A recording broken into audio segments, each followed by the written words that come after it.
Assalamualaikum everyone, welcome to week 3 of the H Report for Iceland Ball Hockey Winter 2019. Let's start off with 8 p.m. Iman vs Shukr. Now Iman, they tried so hard and they got so far, but in the end, didn't even matter as they had a 2-5 loss to Isan.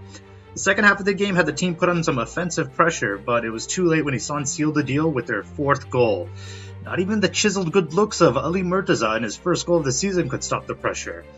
Shukr, on the other hand, a 6-2 loss to Yakin. Shukr found small offense with Hashim Q and Irfan B, who received 2 points each in that game, but it was not enough to stop the onslaught.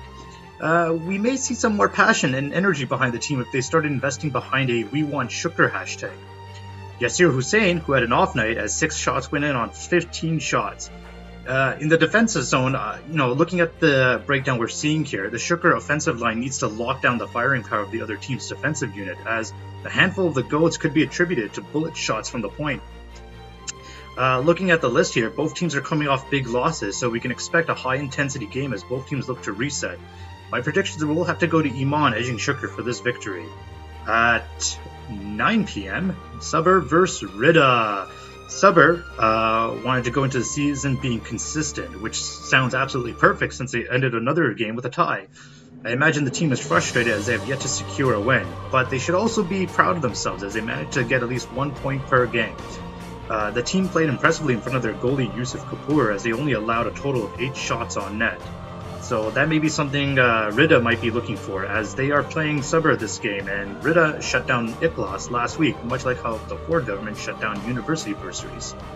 The team saw their first-round pick, Umar Hussain, the Tom Brady of the team, pick up 2 more assists, and backup goalie Zach Badisha was able to secure the team victory.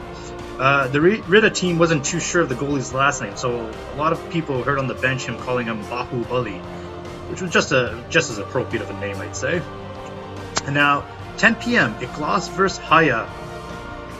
Looking here, we see that Ikhlas, not starting off on the right foot, Ikhlas has only secured 1 point in 2 games. The season is still early, but I believe a lot of us expected a lot more from this team and to be higher up in the standings. The league is silently waiting to see the impact player that Abdur Rahim Mandra is, as he was drafted 1st overall. Some are suggesting, though, that Ikhlas had originally intended to draft Abdur Rahman Butter instead, and the confusion in names had thrown them off. Some members of Ikhlas were muttering under their breath, and we can only assume that they were thinking, I can't believe it's not Butter. Haya counts themselves fortunate as they captured a point in their tie game with Sabr, with a short bench, might I add. On that short bench, we can also see that GM Maz was still not playing. Fahad held steady with 1 goal on 15 shots, and Dawood managed to get the lone goal for the team to secure the tie in the second period. I think everyone is eagerly awaiting the return of GM Moss to see a spike level in this team's skill set. The team has been playing well without him, so we can only imagine how much better they will be with Moss actually in the lineup. With aches and pains that Ikhlas have felt in their last 2 games, I'm going to have to give this one to Haya to come out with the victory on this. And at 11 p.m. we have Yakin vs Isan. Well, Yakin, what can we say about Yakin? Here comes the money. Here we go. Money talk. Here comes the money. 6-2 victory.